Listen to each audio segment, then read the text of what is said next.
కృపగా నేను భావిస్తున్నాను. ప్రత్యేకించి మిమ్మల్ని అందరినీ మొట్టమొదట క్షమాపణ అడగాలని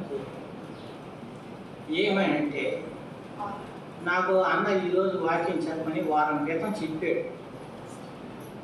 వారం క్రితం చెప్తే లోకంలో పడిపోయి పనిలో పడిపోయి దాని సంగతి మర్చిపోయాను. నేనేమో సిద్ధపడకుండాను తయారు కాకుండాను వాక్యం చెప్పడం నా చేత కాదు. మొత్తం కూర్చోవాలా, ఒక పద్ధతిగా కూర్చొని మరి 2-3 బైబిల్ పెట్టుకుంటాను. అధ్యాయ బైబిల్ పెట్టుకుంటాను, రెఫరెన్స్ బైబిల్ పెట్టుకుంటాను, ఈ బైబిల్ పెట్టుకుంటాను, పాఠ పుస్తకం పెట్టుకుంటాను. వీటిలో ఒకదాన్ని ఆధారం చేసుకొని ఒక్కొక్క ప్రక్కగా వెళ్ళి అన్నీ ఎత్తి ఈ పుస్తకంలో రాసుకున్న తర్వాత మళ్ళీ ఈ బైబిల్లో నుంచి ఇవన్నీ సరి చేసుకుంటాను నేను. ఇది నా అలవాటు చెప్పే ముందు. కానీ నేను మర్చిపోయి దాని సంగతే మర్చిపోయాను, కూర్చోలేదు. ఇన్ని రోజులు నేను మరి వారం రోజుల సమయం ఉంటే కూడా నేను ఏమి కూడా నిమ్మకు నీరిసినట్టు కూర్చో. అందుకు క్షమాపణ. నిన్న ఉన్నటువంటి అన్న ఫోన్ చేసింది. అంకుల్ మీరు రేపు వాక్యం తీసుకోవాలా అని చెప్పి, అయ్యో నేను మర్చిపోయాను కదా అని చెప్పి అన్నారు. నవ్వుతున్నాను కానీ క్షమాపణ అడుగుతున్నాను. మిమ్మల్ని అడుగుతున్నాను, దేవుడు నవ్వకూడదు. వాస్తవానికి భవిష్యత్తులో ఒక మాట చెప్తే చేయాలి. వాస్తవానికైతే వారు లేనప్పుడు నేను కనిపించుకునైనా ఆ పని చేసేదానికి ఇష్టపడతాను. కానీ సేవకులు ఉన్నారు, ఎందుకు మర్చిపోయాను. ఆయన ఉన్నప్పుడు కూడా చెప్తే నేను చేయాల్సిందే, అది అంతే, దాంట్లో ఏమీ సందేహం లేదు. కానీ నిన్నటి దినాన్ని కాదు, వారం రోజుల నుంచి ఎప్పుడు మర్చిపోయానో ఏమో మర్చిపోయాను. ఇక మరి నిన్న చెప్తే నేను కొంచెం అట్ట సిద్ధపడ్డాను. కానీ మరి ఏమైనా పొరపాటు ఉంటే క్షమించమని మిమ్మల్ని కూడా కోరుకుంటున్నాను. అయితే క్షమించండి. మొట్టమొదటిగా మొదటి యోహాను రాసిన పత్రిక, యోహాను రాసిన మొదటి పత్రిక. ఇంతకుముందు అన్న కూడా చెప్తున్నారు ఇదే వాక్యం. ఏమో కానీ నిన్న నాకు చాలాసేపు వాక్యం దొరకలేదండి. అసలు దొరకల. వాస్తవానికి అయితే వాక్యం దొరకల. అక్కడిది ఇక నా దృష్టిలోకి ఈ వాక్యం వచ్చింది. చూడండి, మొదటి యోహాను రాసిన పత్రిక మొదటి అధ్యాయము 8-9 వచ్చినాం. మనం కలిపి చదువుతున్నాం. మనం పాపం లేని వారిని చెప్పుకొని మనలను మనమే మోసపుచ్చుకొందుము, మరియు మనలో సత్యం ఉండదు. మన పాపములను మనము ఒప్పుకొని ఎడల ఆయన నమ్మదగిన వాడును నీతిమంతుడును కనుక ఆయన మన పాపములను క్షమించి సమస్త దుర్నీతి నుండి మనలను పవిత్రులుగా చేయు. దేవుని సహాయం కోసం ప్రార్థించు.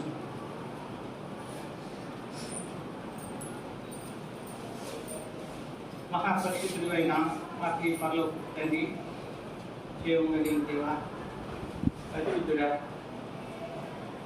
మీ పాదాలకు వందనాలు వేసుకుంటారు. మా ప్రభువును మీ కుమారుడునైనా యేసుక్రీస్తు ప్రభు గారి అతి పరిశుద్ధమైన నామంలో సాగిపడుతూ మీ కృపను బట్టి ఈ విధంగా మమ్మల్ని జ్ఞాపకం చేసుకుని ఈ యొక్క పునరుద్ధాన దినమందు మీ పరిశుద్ధ ఆలయంలో సమకూర్చి దేవుని కలిగిన మీ మాటల ద్వారా ఆరాధన కొరకై ఇది చేసిన ఉపకారం కొరకు మీ బిడ్డలు మిమ్మల్ని ఆరాధించుకుంటూ చేసిన ఉపకారం కొరకు ఇప్పుడు తండ్రి నాయన ఈ బలంలో సమీపిస్తూ ఉంటుండగా నాయన బలంలో సేవ చేసే ముందు మమ్మల్ని మేము పరిశీలించుకుంటూ నాయన మీ వాక్యపు వెలుగులో మమ్మల్ని మేము జాగ్రత్త చేసుకుంటూ ఆయన మీ బలం సమీపించడానికి దీనిలో అయిన మా పక్షంగా మీరు కృప చూపిస్తున్నాము. మా తప్పుదాలను, పొరపాట్లను, అతిక్రమాలను మీ పాఠశాలలో ఒప్పుకొని విడిచిపెట్టడానికి మాకు సహాయం చేయండి. మా ప్రభువును రక్షకుడునైనా యేసుక్రీస్తు ప్రభు గారి అతి పరిశుద్ధ నామంలోనే స్తుతించి ప్రార్థించి వేడుకుంటున్నాం తండ్రి. ఆమేన్.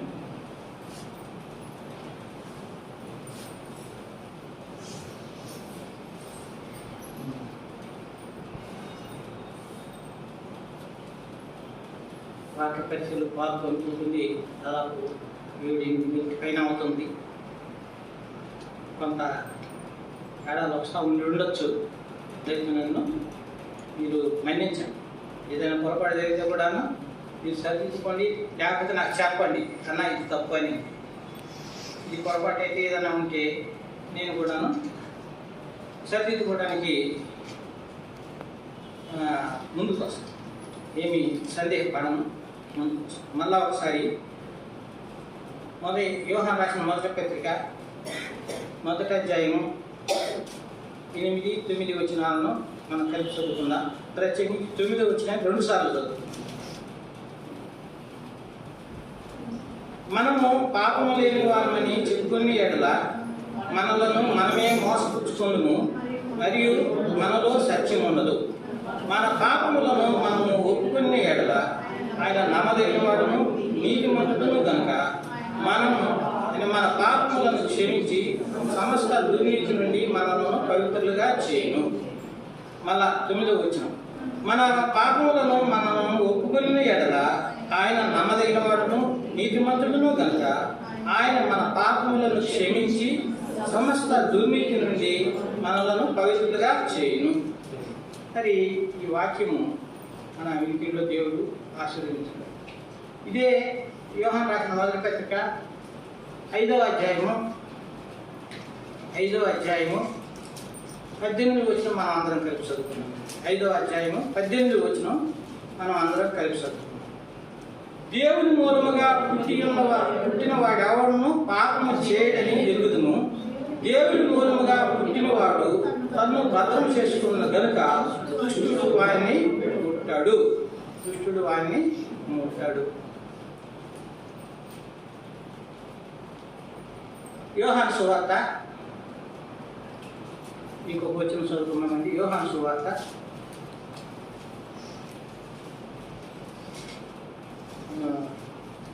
1వ వచనమే. యోహాను సువార్త 1వ అధ్యాయము 12వ వచనం 13వ వచనం చదవండి అమ్మా, చదవండి. అనగా తన నామమందు విశ్వాసం ఉంచిన వారికి దేవుని పిల్లలకు ఆయన అధికారం అనుగ్రహించును. వారి దేవుని వలన పుట్టిన వారే గాని రక్తము వలనైనను శరీరిచ్చుల వలనైనను మనుషేచ్చుల వలనైనను పుట్టిన వారు కాదు. ఇక్కడ చూసినట్లయితే మనం చూసినట్లయితే మొట్టమొదట 3వ అధ్యాయము 8-9 వచనాల ప్రకారంగా యోహాను సువార్త 3వ అధ్యాయము 8-9 వచనాల ప్రకారంగా మనం చూస్తే ఏం చెప్తున్నాడు ఆయన? గాలి తనకి ఇష్టమైన చోటును యోహాను సువార్త మొదటి యోహాను పత్రిక ముందు చదివింది, మనం ముందు చదివిన వాక్యం 3వ అధ్యాయము 8-9 వచనాలు. అపవాది మొదటి నుండి పాపం చేయించున్నాడు కనుక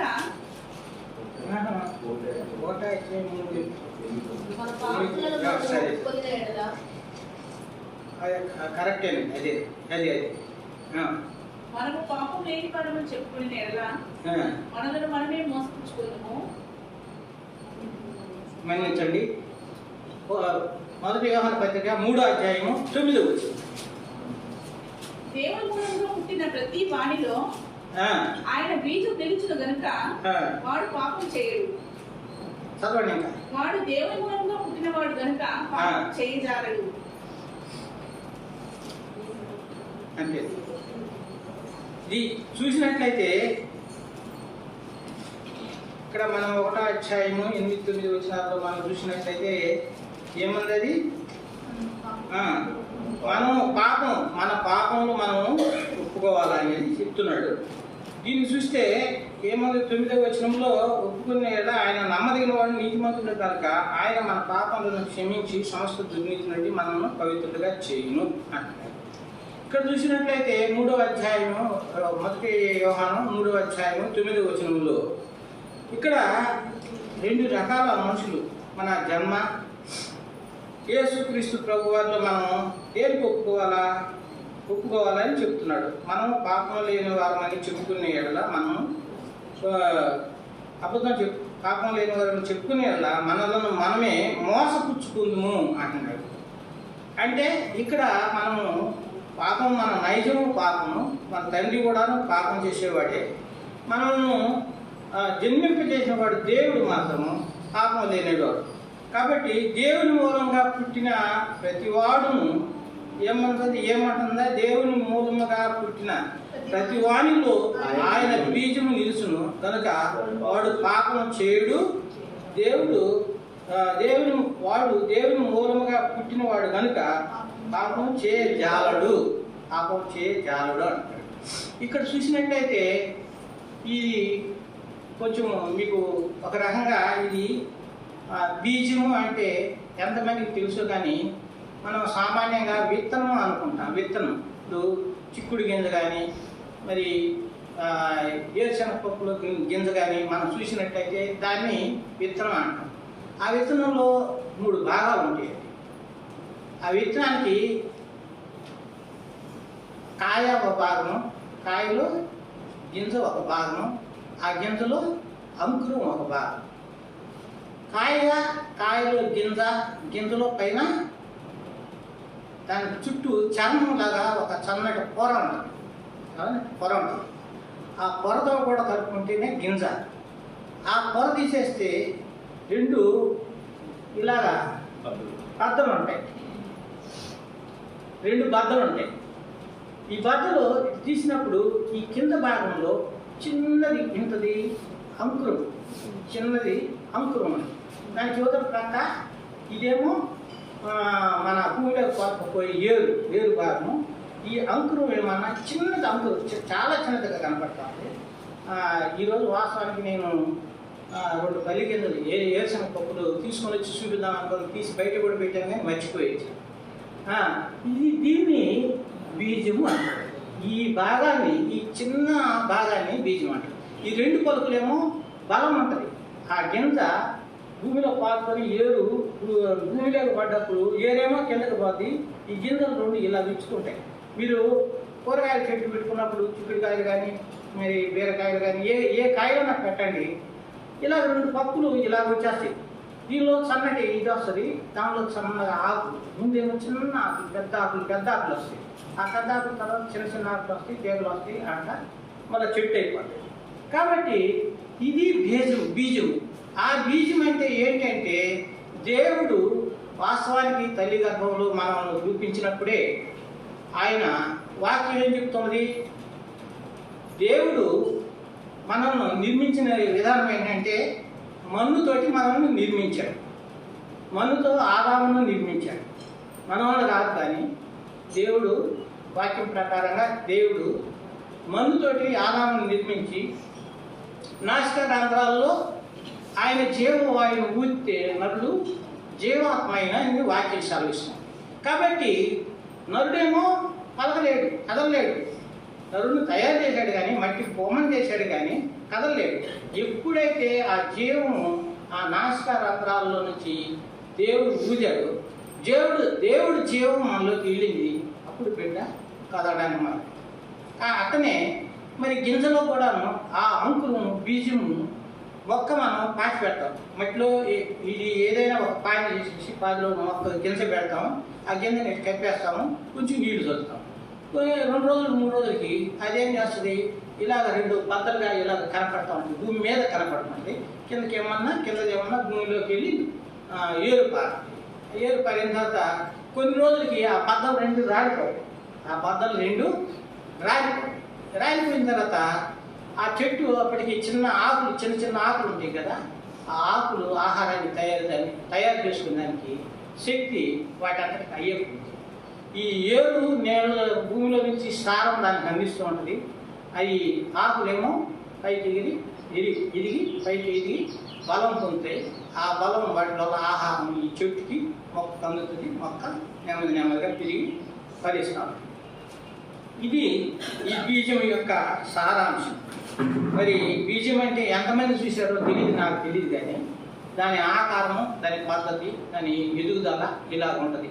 అందుకోసమని ఆ బీజం తెద్దామనుకున్నాను, పొరపాటైతే క్షమించండి.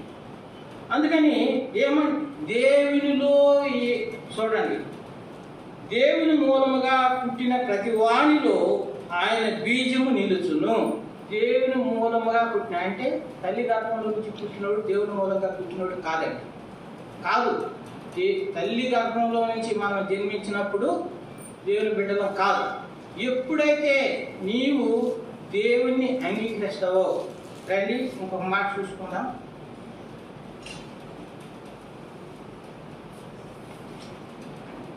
ఇక్కడ చూసినట్లయితే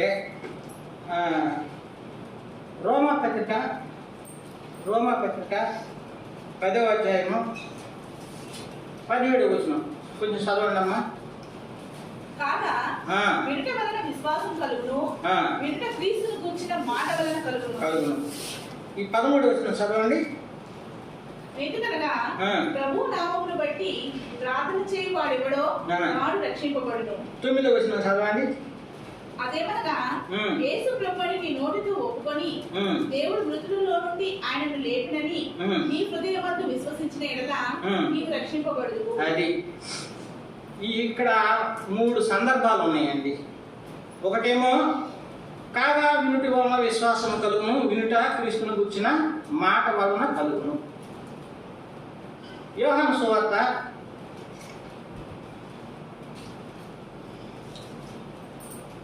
4వ అధ్యాయంలో ఒక సందర్భాన్ని ఊరక మీకు గుర్తు చేయడానికి మాత్రమే నేను దీని గురించి చెప్తున్నానండి. యోహాను సువార్త 4వ అధ్యాయంలో సమరయ స్త్రీ గురించి ఒక పాఠం ఉంది.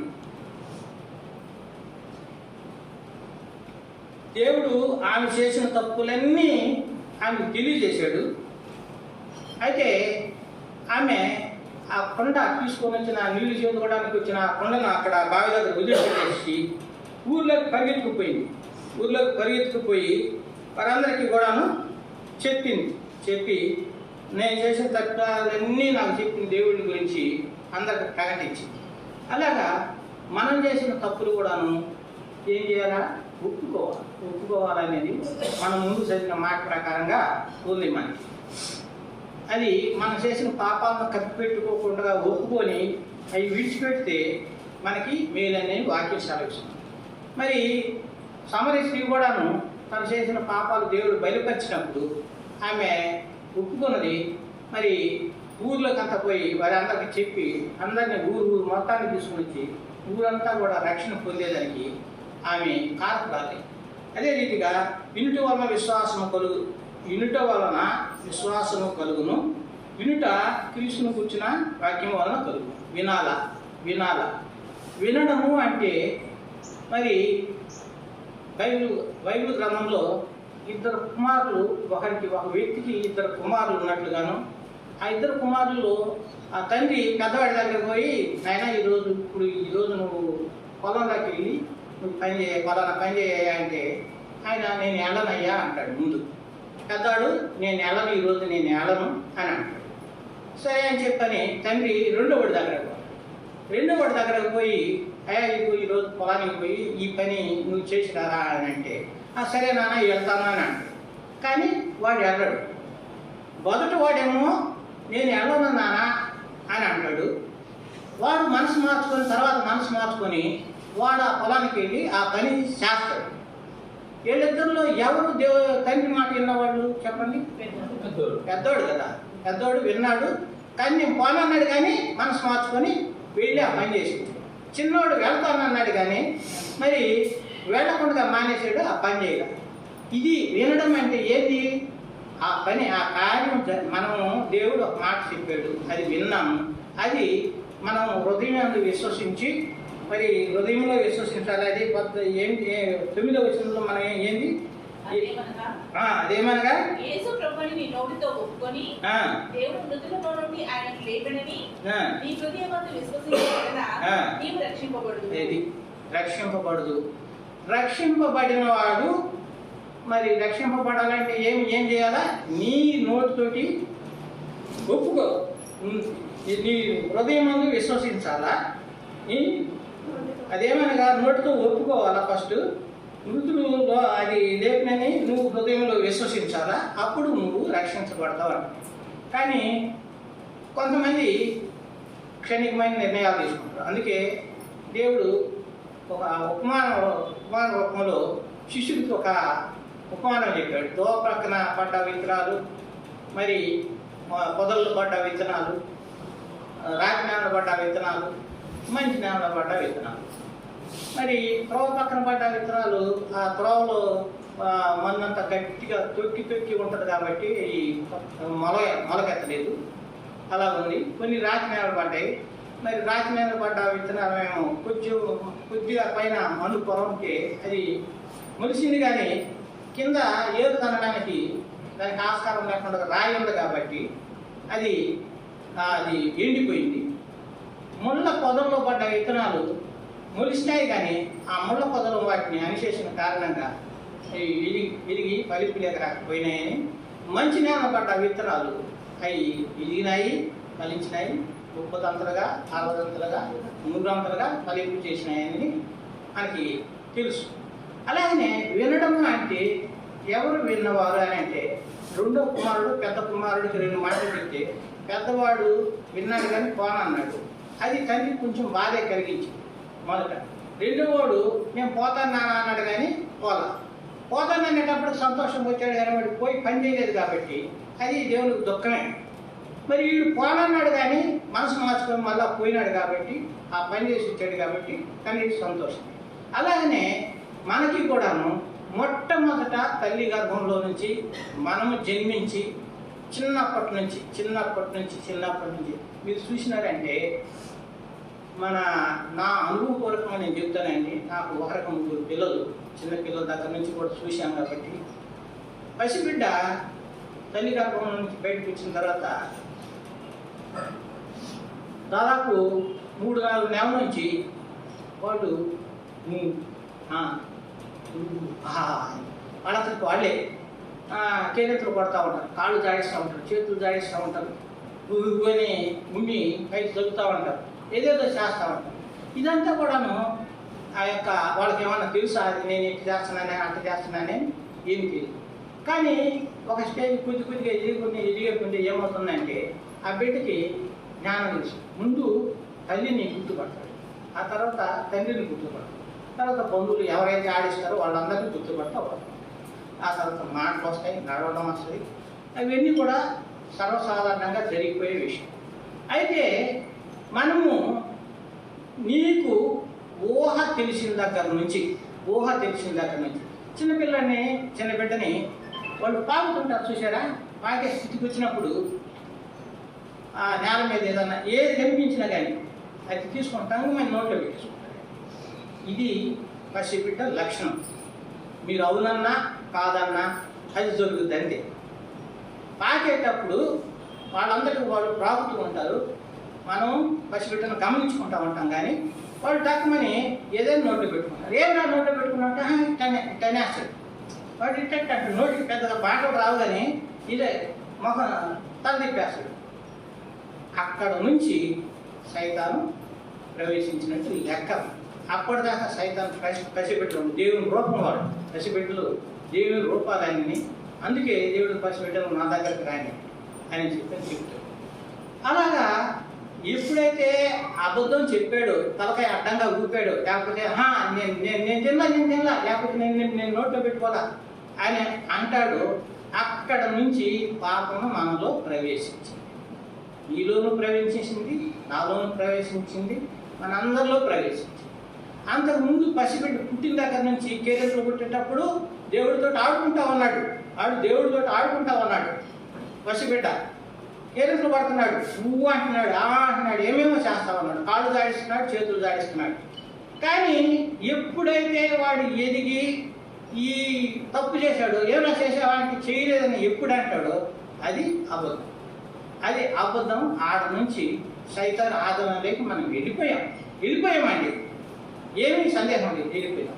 అయితే నీకు జ్ఞానం వచ్చిన దగ్గర నుంచి, జ్ఞానం వచ్చిన తర్వాత మంచి చెడు. అందుకే దేవుడు ఏదేను వనంలో 2 వృక్షాలను పెట్టాడు. ఒకటేమో మంచి చెడులు తెలివిని జ్ఞానాన్ని ఇచ్చే వృక్షం ఒకటి, జీవఫలాలు ఇచ్చే వృక్షం ఒకటి. దేవుడు 2 వృక్షాలు పెట్టి దేవుడు ఏమాజ్ఞాపించాడు, ఈ మంచి చెడులు తెలివి ఈ జ్ఞానం ఇచ్చే చెట్టు ఫలం తినద్దు. ఆ చెట్టు ఫలం తిన్న రోజు నువ్వు సస్తావు అంటే మరి ఈ చెట్టు గురించి దేవుడు ఏం చెప్పలా, వేసాడు కానీ దీన్ని తినమని కానీ ఏం చెప్పలా. కాబట్టి ఎప్పుడు నువ్వు తిన్నావంటే సత్యవాడు సస్తావని దేవుడు చెప్తే వాళ్ళకేం మరి సైతానుడు వచ్చాడు. అవ్వని ఒంటరిగా ఉన్నప్పుడు చూశాడు. ఆదాము దూరంగా ఉన్నాడు, అవ్వ దూరంగా ఉంది. ఆ అడవి ప్రాంతం, అడవి అంటే చిన్నది కాదు కదండి, చాలా దూరంగా తిరగాల్సి వస్తుంది. ఒకళ్ళు ఏమన్నారు, ఒకరు ఇంకా ఎన్నో ఉన్నారు. ఆ సందర్భాన్ని గమనించుకొని సైతానుడు వచ్చి అవ్వ దగ్గరికి వచ్చి ఇది నిజమా అన్నాడు. ఇంకేం అనలేదండి, ఆవిడ ఏమీ అన్న, ఇది నిజమా అన్నాడు. ఏది నిజము అని అంటే ఈ చెట్లు, ఈ తోటలో ఉండే చెట్టు ఫలాల్లో ఏదన్నా ఈ చెట్టు ఫలం తినద్దని దేవుడు మీకు చెప్పాడా అని. అవునండి చెప్పాడు, ఇది ఈ చెట్టు ఫలం తినద్దు, ఈ చెట్టు ఫలం తిన్నప్పుడు మీరు సస్తారని చెప్పాడు. దాని సరే చూడడం కూడా తెలియదని ఆయన ఇంకా ఎక్స్ట్రా కలిపి చెప్పినా సరే ఆయన తీసుకొని మీరు తినండి, ఇది తిన్న రోజున మీరు సావనే సావరు, ఈ చెట్టు ఫలం తిన్న రోజున మీకు మీ కళ్ళు తిరుగుపడతాయి, మంచి చెడులు మీకు తెలుస్తాయి. మంచి చెడులు తెలుస్తుంది కాబట్టి మీరు దేవునితో సమానులు అవుతారు. ఆయన కూడా సమానంగానే ఊహించుకొని ఇందాక అన్న చెప్పాడు, ఆ దేవదూత అయ్యుండి, ప్రధాన దూత అయ్యుండి నేను కూడా దేవునితో సమానంగా చేసుకుంటానని మనసులో అనుకున్నాడు. ఓపెన్గా కూడా ప్రతిపించి ఒక మాట కూడా చెప్పలేదు. ఓపెన్గా అనుకుంటే నేనే పాతాళంలో పడి భూమి మీద నెట్టబడ్డాడు. అలాగనే ఈమె ఏమన్నాడు అవని, ఇది నిజమా, ఈ చెట్టు ఫలాలు ఏదన్నా తినద్దన్నాడు. అంటే ఫలాలు చెట్టు తినద్దన్నాడు. తిన్న రోజు సస్తాము, మీరు సస్తారని దేవుడు చెప్పాడంటే ఎమ్మటే వీడు మీరు సావరు. ఇప్పుడు తప్పు చేస్తే, పాపం చేస్తే మనిషి ఎమ్మటే చచ్చిపోయే పరిస్థితి కానీ ఉంటే మనం నిజంగా పాపం చేస్తామా? చెయ్యి. నిజంగా ఒకవేళ అవే కానీ ఆ టైంలో చనిపోయి ఉంటే, చనిపోయిన వారు కూడా బైబిల్లో ఉన్నారే. బైబిల్లో లేకుండా ఏం లేదు. ఇప్పుడు పేతురు ఏ పేరు, అననీయ సఫీరా వాళ్ళు ఇద్దరు ఏకమై కూడి పొలాన్ని అమ్మారు. అందరూ తీసుకొచ్చి వాళ్ళ పాదాల దగ్గర డబ్బులు పెడతామంటే వాళ్ళు కొంత దాచుకొని తీసుకొచ్చి పెట్టారు. అయితే అది దేవుడిని మోసం చేశారు. వీళ్ళేమో మోసం చేశారు, అబద్ధం ఆడి మోసం చేశారు. ఆమెమో తెలియకుండానే అబద్ధం ఆడేసి, అబద్ధం చెప్పలేదు కానీ వాళ్ళని మోసం చేసేదని సైతానుడు. అది సత్యంగా, అది నిజంగా కూడా దేవుడు చెప్పిందే కదా అన్నమాట. మీరు ఈ చెట్టు ఫలం తినద్దు, తిన్న రోజున మీరు నిశ్చయంగా దేవుడు స్పష్టంగా చెప్పాడండి. ఆ చెట్టు ఫలం తిన్న రోజు మీరు నిశ్చయంగా సస్తారు అంటే. చావడం అంటే అక్కడ దేవుని ఉద్దేశంలో నిజంగా భౌతికంగా మరణం కాదండి. మీరు సావడము అని అంటే అక్కడ భౌతికమైన మరణం కాదు, ఆత్మీయమైన మరణం అని. అది మీరు నిజంగా వస్తారంటే ఆత్మీయమైన మరణం. అందుకే మనకి 2 మరణాలు ఉన్నాయి, మనిషికి 2 మరణాలు ఉన్నాయని మనం సువార్త చెప్పేటప్పుడు చెప్తా ఉంటాం. సువార్త చెప్పేటప్పుడు కూడా చాలా చెప్తా ఉంటాం. ఒకటేమో ఈ తల్లిదండ్రుల ద్వారా మనకి మరి ఏర్పాటు చేయబడి వచ్చిన మన బయటకి వచ్చి అలాగే నెమ్మదిగా పెరిగి ఇంత అయినాడు. ఒకరోజు సస్తున్నాం, అవ్వ చచ్చిపోయింది, ఆదాము చచ్చిపోయినాడు. మరి మిగిలిన వాళ్ళు అంతా చాలామంది చనిపోతూ వచ్చారు. ఎవరు కూడా తిరిగి వాళ్ళకి ఇవ్వబడిన సందర్భాలు వాళ్ళు తిరిగి లేస్తారు. వాళ్ళకి లేచి సమయం వచ్చినప్పుడు లేస్తారు, మనం కూడా చేస్తాం, అది వేరే విషయం. కానీ ఎందుకు ఈ జీవము, అంకురము, బీజము అని నేను అందుకే ఆ బీజం గురించి చెప్పేదానికే నేను ఇదంతా చెప్తూ వచ్చాను. గోడు ఉండొచ్చేమో కానీ ఈ బీజము ఎవరిలో నిలిచి ఉంటుందో వాడు పాపం చేయడంట. అంతగా కాదు, వాడు నేరడం వేరు, చేయడం వేరండి. అది అందుకోసం చెప్తున్నాను. ఇదంతా కూడా పిల్లాడు అబద్ధం వాడి దగ్గర నుంచి పాపం ప్రవేశించింది. పిల్లాడికి లేకపోతే మనకి ఆలోచించే జ్ఞానం వచ్చిన తర్వాత ఇది మంచి, ఇది చెడు. దేవుడు చెప్పిందేమో ఆ చెట్టు ఫలం తినద్దు, తిన్నారు సస్తారని దేవుడు చెప్పాడు. సైతానేమో మీరు తింటే సావరు, మీ కళ్ళు వెలిగింపబడతాయి, అది తిన్న రోజున మంచి చెడ్డల వివేచన అనేది మీకు తెలుస్తుంది. ఆ మంచి చెడ్డల వివేచన దేవునితో సమానము అని చెప్పాడు. అందుకు ఆమె ప్రోత్సహించబడింది, తినింది. తను తినదే కాకుండా తన భర్త కూడా చేసుకుని తను కూడా తిన్నాడు.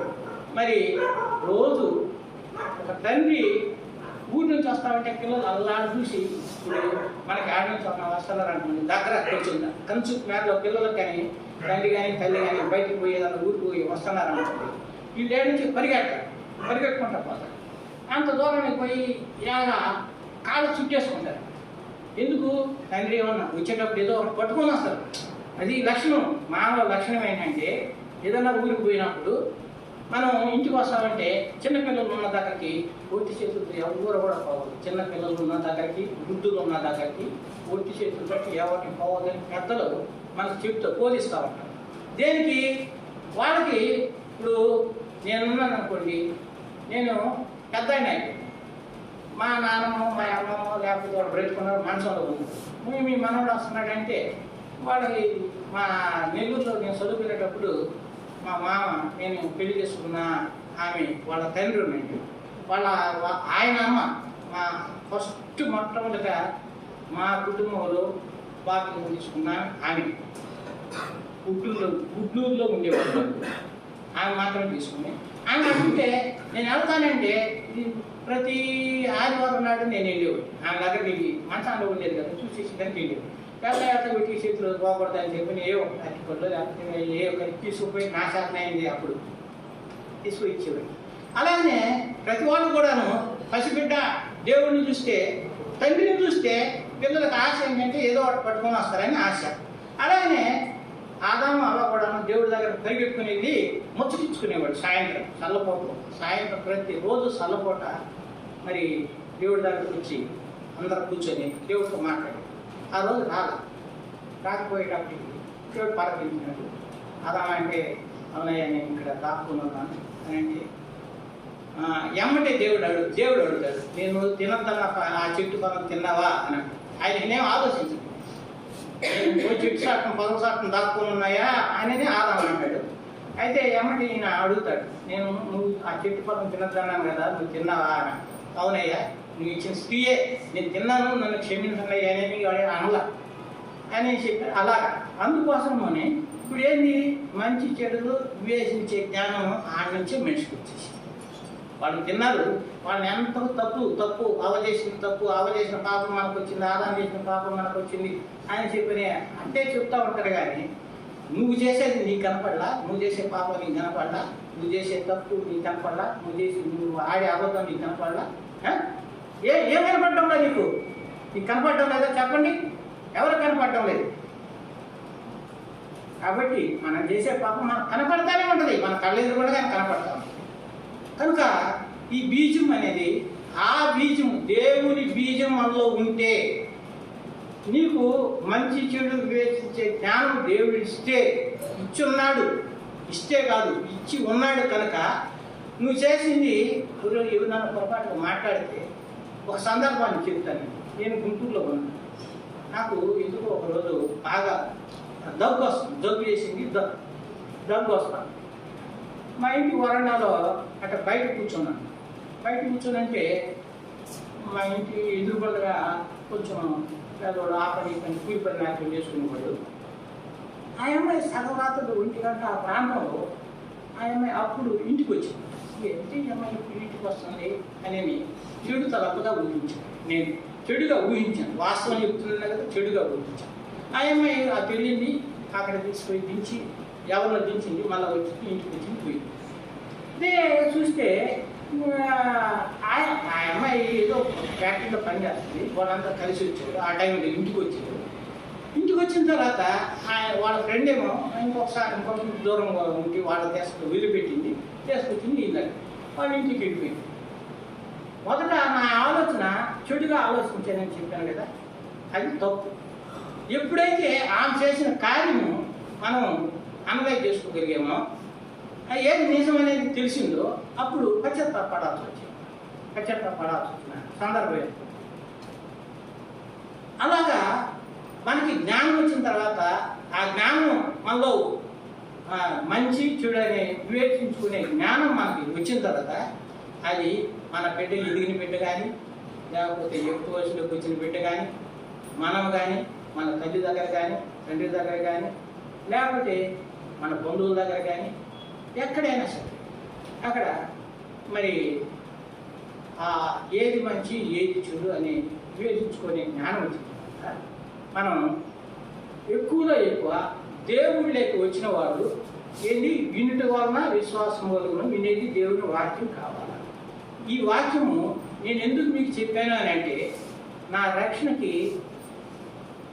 ఈయన ఆరాధ్య మూర్తి గారు ఈ రోజు 7 గంటల వాక్యం వింటా ఉంటే ఈ వాక్యం ద్వారా చాలా నేను దేవుళ్ళకి రాగలిగాను రోజు వినేవాడిని. ఆ రకంగా ఇంటి వల్ల విశ్వాసం కలుగుతుంది. విశ్వాసం దేవుని వాక్యం వల్ల కలుగుతుంది. మరి మనము దేవుని వాక్యం వింటూ ఉన్నాం. దేవుని వాక్యం నీ దగ్గరికి ఎప్పుడు వచ్చింది? నువ్వు అనుకున్నప్పుడు రాలా. ఏదో ఒక రూపంలో దేవుని వాక్యం నీ దగ్గరికి వచ్చింది. ఎలాగా? నువ్వు మరణ పడక మీద ఉన్నప్పుడు కానీ, నువ్వు కాలిరిగి మనసులో ఉన్నప్పుడు కానీ, లేకపోతే నీ పక్కలో బల్లి ముచ్చుకొని కాలి గాయాలైనప్పుడు కానీ, లేకపోతే ఏదో ఇంకొక రకంగా మరి దేవుని వాక్యం, లేకపోతే చిన్న చిత్తు వ్యాపారం ఒక చిత్తు వ్యాపారం ఆడ పడిపోయి ఉంటే ఇదేంటి చూసినప్పుడు కూడా కొంతమంది రక్షించబడ్డారు. ఆ వాక్యం పెట్టి రక్షించబడ్డారు. అంటే నేను చెప్పదలుచుకున్నది ఏంటంటే దేవుని బీజం అనేది ఏంటి అని అంటే అది బీజానికి మొక్క వస్తుంది. అది వేసాము, గింజని భూమిలో పాతి పెట్టాము. అందుకే గోధుమ ఉపమానం చెప్పాడు దేవుడు. గోధుమ గింజ ఉరిగింజ, మనకి గోధుమలు అంటే పెద్దగా తెలియదు కానీ ఒడ్లు తెలుసు కదా, అందరికీ తెలుసు ఒడ్లు. ఆ ఒడ్లు ఆడ వేసినప్పుడు చల్లటి మొక్కలు వస్తాయి. ముందు ఇక ఫోన్లో పోసేస్తారు, నీళ్లు పోస్తారు. 2 రోజులు అది పెట్టేస్తే 3వ రోజు సన్నటి మొక్కలు వస్తాయి. ఆ మొక్క ముందు ఏరేమో కనపడతా ఉంటుంది, మనకి ఆకు కనపడదు. ఆ తర్వాత అవి తీసుకుపోయి భూమిలో మైట్లో చల్లుతుంది. అది కింద పచ్చటి ఇది అంతరం పైకి ఇటు వచ్చేస్తుంది, ఏరేమో లోపలికి. అట్లా అది దాన్ని తీసి మళ్ళా నాటుతారు. అది ఎదిగి పల్లెపులోకి వస్తుంది, పెద్ద వెన్నులు వేస్తుంది, ఇన్ని గింజలు. అట్లా మనం కూడాను మన దేవుని బీజము మనలో ఉంటే మనము మంచి చెడులు ఆలోచించే జ్ఞానం మనకు ఉంది కాబట్టి ఏది మంచి ఏది చెడు అని వివేచించుకుంటూ మనంతటా మనము మన జీవితాన్ని కొనసాగించుకోవాలి. రండి, యోహాను సువార్త 1 చదివాం కదా. 1 పేతురు రాసిన మొదటి పత్రిక 1వ అధ్యాయము. ఇక నాకు కొంచెం తొందరగా వెళ్ళిపోతుంది, చెప్పాల్సింది చెప్పేసిన కొంచెం తొందరగా వెళ్ళిపోతుంది. పేతురు రాసిన మొదటి పత్రిక 1వ అధ్యాయం 22, 23 చదవండి అమ్మా.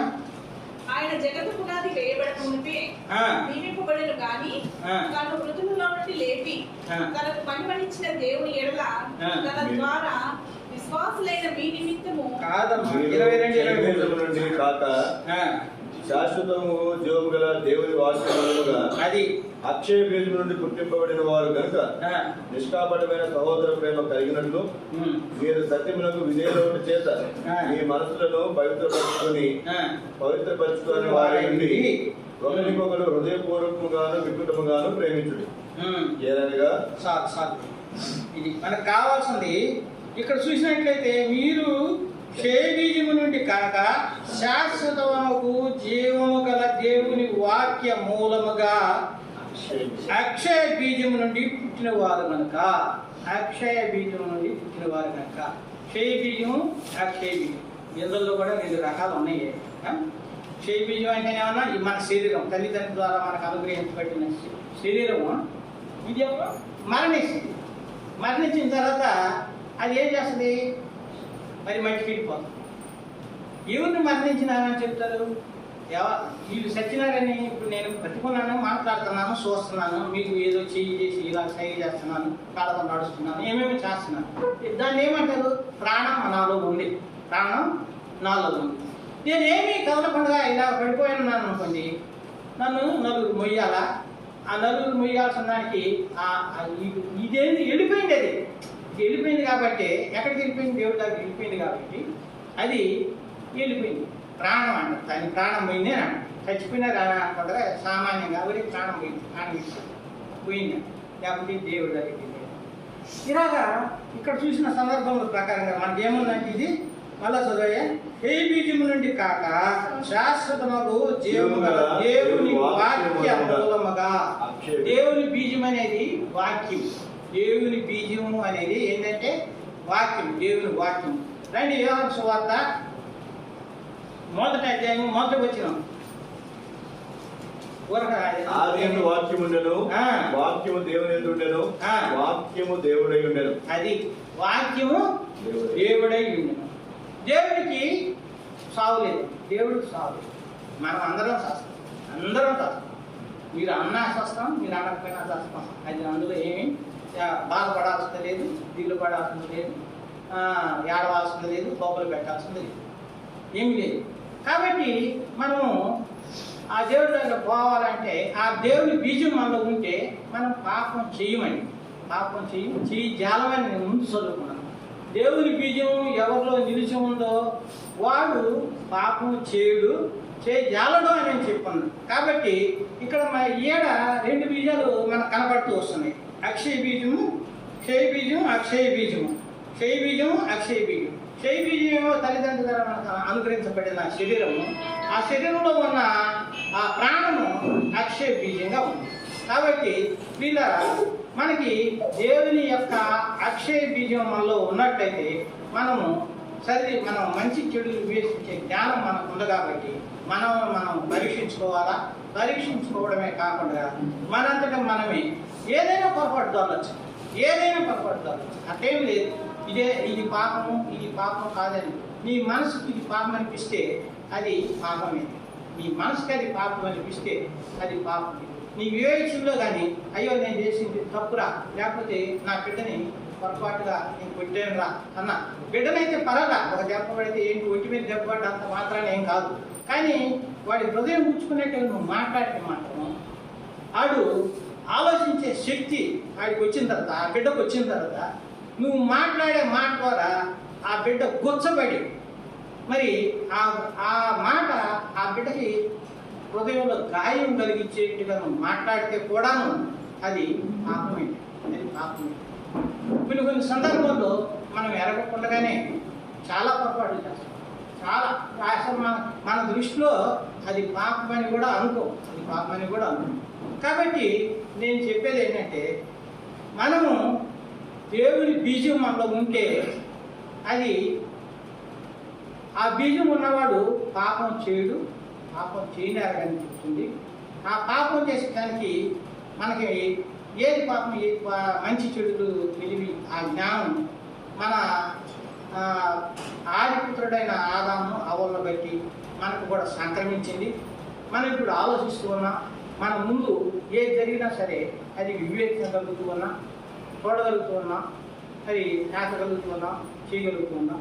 కాబట్టి అవి అలా జరుగుతున్న కారణంగా మీరు, నేను కూడా, అందరం కూడా ఆ విషయాల్లో మనం ఆలిబారి అవుతున్నాం. కాబట్టి మీరు మిమ్మల్ని మీరు పరీక్షించుకోండి, నన్ను నేను పరీక్షించుకోవాలి. పొరపాటు నుండి ఇప్పుడే బల్ల దగ్గర వాస్తవానికి ఇది కొంతమందికి ఇది ఆ బల్ల అంటే చాలా చులకన భావం కూడా కొంతమందికి. ఏమి అసలు బల్ల అంటే ఏమి అని నిజంగా కూడాను ఆ బల్ల తయారు చేసే దగ్గర నుంచి కూడా, సిద్ధం చేసే దగ్గర నుంచి కూడా అది ఒక పెద్ద ఇది గోధుమ దంచడం అంటే యేసుక్రీస్తు ప్రభువాన్ని మన కోసం కొట్టబట్టి దాన్ని సూచిస్తూ ఉంది.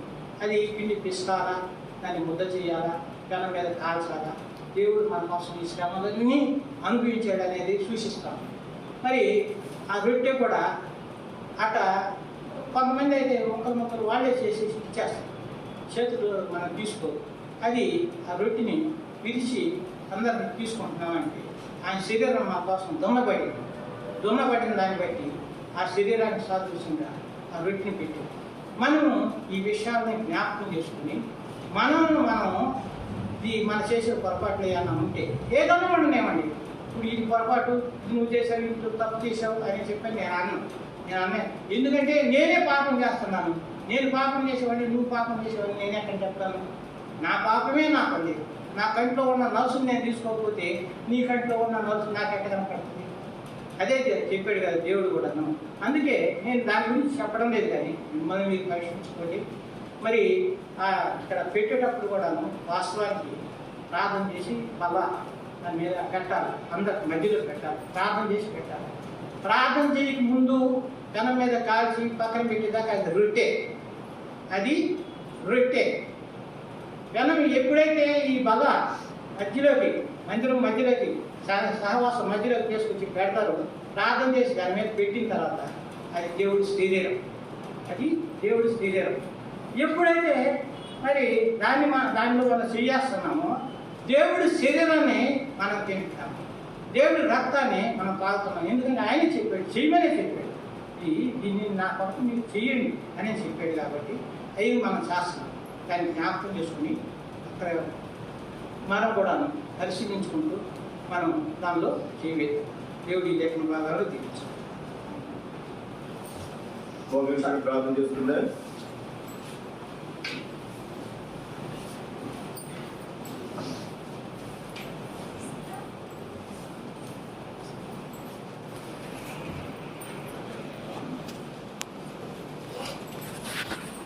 దేవుడు